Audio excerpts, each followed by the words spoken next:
இன்னாருன்னு சொன்னால் புரியுமா? அது கொஞ்சி கொஞ்சி பேசுறது கண்ணில் தெரியுமா?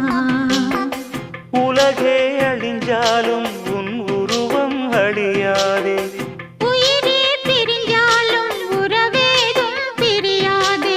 உண்ணாமல் உறங்காமல் உன்னால் தவிக்கும் பொண்ணு மணியின் நெஞ்சுக்குள்ளே இன்னாருன்னு சொன்னால் புரியுமா?